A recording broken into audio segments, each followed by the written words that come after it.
tous et bienvenue dans mes petits papiers. Je suis Judith, je suis démonstratrice Stampin' Up près de Lille dans le nord de la France et aujourd'hui je vous propose de réaliser ensemble ce joli photophore qui pourrait éclairer, mettre en couleur vos soirées d'été. Pour réaliser ce photophore, il vous faudra un morceau de papier cartonné qui mesure 21 cm sur 12. En paysage, nous allons le marquer tous les 5 cm, donc à 5, 10, 15 et 20. Et en portrait, nous allons simplement le marquer à 7 cm. Et voilà, le marquage est terminé. Nous allons quand même marquer les plis. Alors même si on va juste après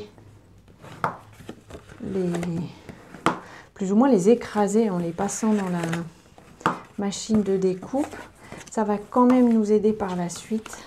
Pour faire la découpe de ce photophore, en fait, j'ai choisi le lot de poinçons fleurs enclavées et on va utiliser ces deux poinçons-ci, l'un qui découpe le tour et l'autre qui va nous faire les jolies formes ouvragées, oui. Je vais essayer, je vais décaler ça pour que vous puissiez voir comment je dispose tout ça. Je vais prendre le papier que nous venons de marquer et je vais peut-être commencer par ce côté-ci. Pour mémoire, quand on va fermer la boîte, la languette qui est ici va se retrouver à cet endroit-ci. Donc quand on fait la découpe de ces deux morceaux-ci, on va éviter d'être ici sur le côté. On va plutôt se diriger de l'autre côté et on va laisser une bande qui mesure à peu près 1 cm, un petit peu plus si possible. Je pose mon poinçon du côté où sont les 7 cm, on a 7 cm ici et 5 ici, et je vais pouvoir découper. Alors là pour l'instant je découpe une fenêtre, je fais bien attention de ne pas bouger mon poinçon, et on y va. On tourne la manivelle. Voilà, pour que vous voyez mieux, je vais le faire revenir de ce côté-ci, mais en temps normal, pour ce genre de découpe, un seul sens suffit amplement. Je garde ce morceau-ci, je vais le réutiliser juste après. Et donc, je fais une deuxième découpe dans mon autre duo de côté. Donc, on fait une découpe pour deux côtés.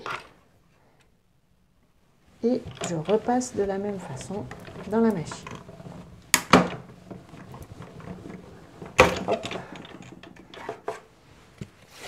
Ce poinçon-ci, je n'en ai plus besoin. Et ça, je peux déposer aussi sur le côté. Là, je vais utiliser maintenant ces deux morceaux donc, que je viens de garder. Et c'est dans ces deux morceaux qu'on va découper la forme ouvragée. Alors, vous avez deux feuilles ici sur le côté. Elles correspondent aux deux feuilles qui se trouvent ici. Là, c'est pas très grave si ça n'est pas complètement centré. Le tour, a priori, en tout cas pour ce projet, on ne va pas l'utiliser. Vous trouverez peut-être une autre utilisation à faire, mais l'important c'est que toutes les parties du poinçon se trouvent sur du papier. Là par contre, comme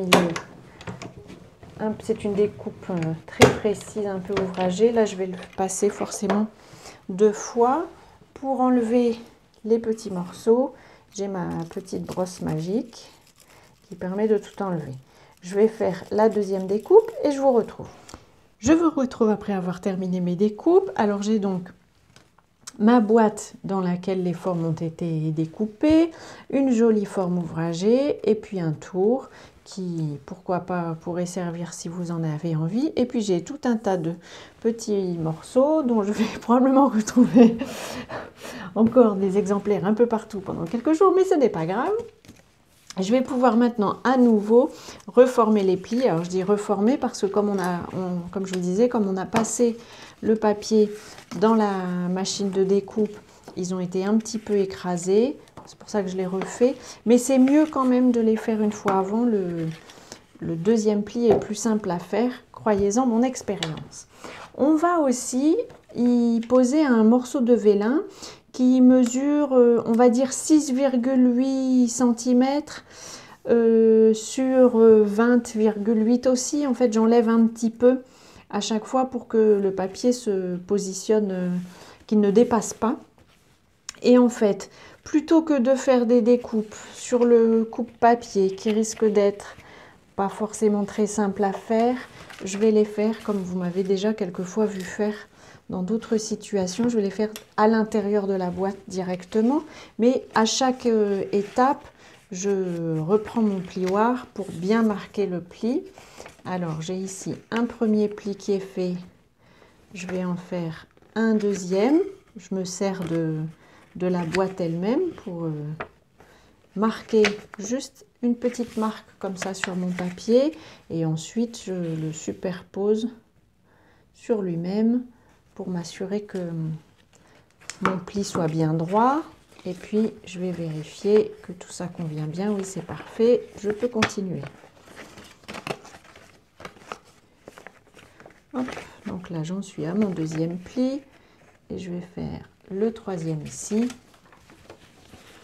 À nouveau, en marquant mon pli. Je vais pouvoir le coller sur la boîte. Alors, pour ça, en fait, je vais mettre la colle sur le papier cartonné lui-même. Là, je vais pouvoir mettre de la colle blanche. Mais je vais faire bien attention de coller aussi sur ces petits morceaux qui dépassent. Ça permettra d'avoir un plus joli effet une fois que le papier sera posé. Donc, j'essaie d'être un petit peu proche du bord quand même pour que ça ne baille pas trop. Peut-être que ça va un peu baver, mais la colle blanche, je vais pouvoir l'essuyer tout de suite et puis elle s'estompe en séchant. Et donc je vais, pourquoi pas, mettre mon papier au milieu pour le positionner. Hop. Voilà. Et surtout, je vais plier ma boîte pour qu'il prenne forme, qu'il se colle en ayant la bonne forme. Alors voilà, vous voyez, il y a un peu de colle qui a bavé. Ça n'est pas grave, je peux l'essuyer. Elle va s'estomper en séchant. Voilà. Maintenant que ça c'est fait, je vais peut-être pouvoir faire mes découpes. Elles sont très classiques. Ça ressemble à toutes les boîtes que vous m'avez déjà vu faire. Je vais enlever complètement cette partie-ci, couper en biais ici et en haut. Et puis je vais couper de part et d'autre du pli sur tous ces plis verticaux. Ici, c'est la base de la boîte. En fait, c'est une boîte. Il faut juste faire très attention en enlevant celui-là parce que j'ai failli d'ailleurs faire une bêtise. Le papier pourrait se déchirer puisqu'on arrive juste en dessous d'une découpe. Donc là,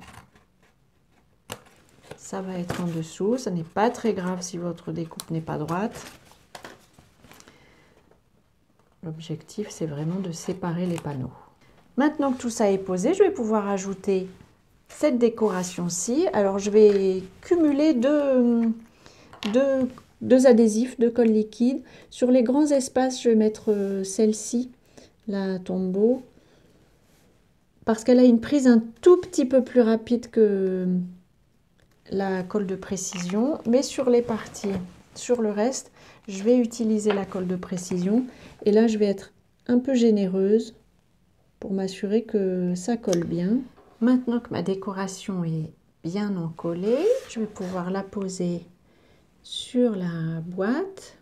Pour l'instant, je vais la poser bien à plat et je vais même déposer au-dessus un ou plusieurs blocs en acrylique pour qu'ils pèsent sur le papier et pour laisser le temps à la colle de prendre. Et puis pendant ce temps-là, je vais pouvoir faire le deuxième. Et une fois que j'ai terminé ça, je vous retrouve.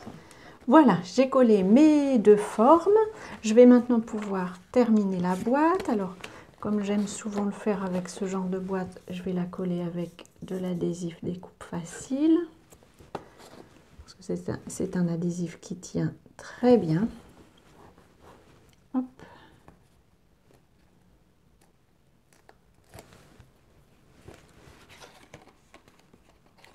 Alors, on va d'abord coller les parties de la boîte et puis après on va terminer de marquer les plis sur les formes toutes découpées qu'on vient de faire. Voilà, vous voyez, on a des petits morceaux de pétales qui, eux, n'ont peut-être pas été bien collés. Bon, personnellement, je trouve que c'est un moindre mal. Par contre, on va bien marquer le pli quand même, sinon il y aurait des tensions et puis ça se décollerait. Et puis on va pouvoir finir de coller. Donc j'ai mon joint qui est ici. Je vais donc fermer en dernier cette partie-ci que je vais considérer comme le devant. Je mets un peu de colle, comme une boîte. Et voilà, le tout est déposé. Alors j'ai aussi découpé des petites fleurs de couleur et puis des petites feuilles aussi. Je crois que j'en ai plus qu'une. Les autres se sont envolées. Si, elle est ici, elle s'était cachée la friponne. Que je vais pouvoir coller sur les parties ici pour donner un petit peu de couleur quand le photophore n'est pas allumé. Alors pour cela, je vais utiliser un point de colle. Je dépose un point de colle sur la boîte. Ici. Et puis je vais y mettre d'abord des feuilles et ensuite une fleur par-dessus. Voilà. Je vais faire la même chose de l'autre côté. Par ici. Oh, je vais ramasser avec mon doigt. Voilà, c'est mieux comme ceci. Et puis je vais y mettre cette fois-ci peut-être une fleur blanche. Voilà, ça permet d'avoir une petite décoration supplémentaire. La place est bien large pour ajouter une bougie. Alors là, c'est une bougie à allumer, une vraie bougie. Mais évidemment, puisque le photophore est en papier, je ne saurais que vous recommander d'utiliser plutôt une bougie électrique. Voilà, je vous représente et puis je vais ranger les poinçons que nous avons utilisés. Voilà, ces deux formes-ci. Pour découper les fleurs, j'ai utilisé les plus petites formes. Voilà, j'espère que ce petit photophore vous aura inspiré. Il pourra illuminer vos soirées d'été, vos longues soirées d'été. Je vous les souhaite d'ailleurs nombreuses. Et puis, avant notre prochaine rencontre, je vous souhaite de passer de belles journées. Et bien entendu, je vous embrasse.